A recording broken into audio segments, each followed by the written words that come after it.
আমি তো আপনি লাজিনা নিতেই পারবো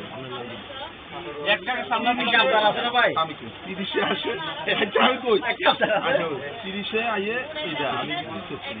30 পড়ে নাই 30 তো কম পড়ছে ভাই এবার যদি শুনেন আমি যদি লঙ্গি আমিও তো একটা ব্যবহার করবো আমার বাচ্চারা বাবার না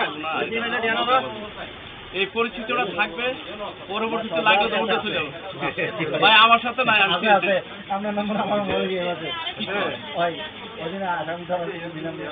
ও আচ্ছা ও গেড়ে তো আপনার আসামি ধরে নিয়ে গেছি আর কি কয় এতক্ষণ আমার বলতো ভাই আমি গাড়ি চলে গেছি শুনেন এই আসামি নিয়ে স্যার তো আমরা বুঝে দিচ্ছি আমি যে কত আসামির ভিতরে নাই আর কত লোকের গান ধরছে কত লোকের গান ধরছে এটা বাসা পড়ছে করতে পারবো না এবার তো দিয়ে গেছি আর লাস্টে মনুষ্যকে করে নিতে আমি ভাই এটা থাকতাম আমার খাড়াইছে ওটা আমি ওইখান থেকে একটা চাও খাইনি আমি আসামির দিয়ে আর আমি আর এখানে এই মাসের সময় দিয়ে নাকি জামিন দিয়েছে মাসের সারের কত হয়েছে 1000 টাকা দিয়েছিলাম এক কাপ চা খাওয়াইছিলাম একটা চা আসামিটা আমরা না আসামি তো আমি আর ইয়ে তো এক কাপ চা খাইছিলাম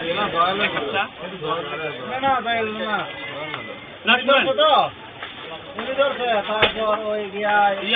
জার্মান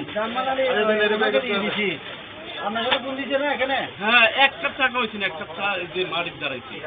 কি বলেন আপনাদের দেওয়ার জন্য আমি টাকা দিচ্ছি এই জামিন হয়ে গেছে এক কাপ চা যে করলাম মালিকটা নিচে যাইতে হবে ভাই আমি যখন সোমবারে নম্বরেই ডাকছি হ্যাঁ আমার কাছে নিজে এক মাসে ওখানে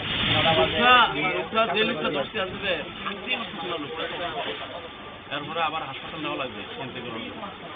কিন্তু অফিসারের কি টিয়ার অভাব আছে টিয়ার অভাব নেই এর থেকে যদি একটা ছাগল ছিল তাহলে বিশ্বাস করেন আমি দারোগার ভিতরে কখনো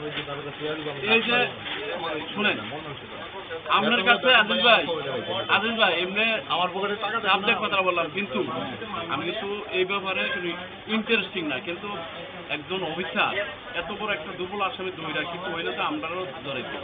না ওই রকম দুর্বল না উনি তো মানে কি এর থেকে ভালো হয়ে আসছে এখানে ওর আসছে তো সেজন্য দুর্বল সেরে গেছে উনি কাঁচা খায় ঠিক আছে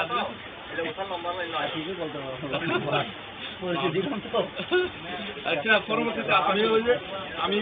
আপনি যেটা বলছেন যেটা বলছেন এটা বেশি বিগ বস গেঞ্জি আছে বিগ বস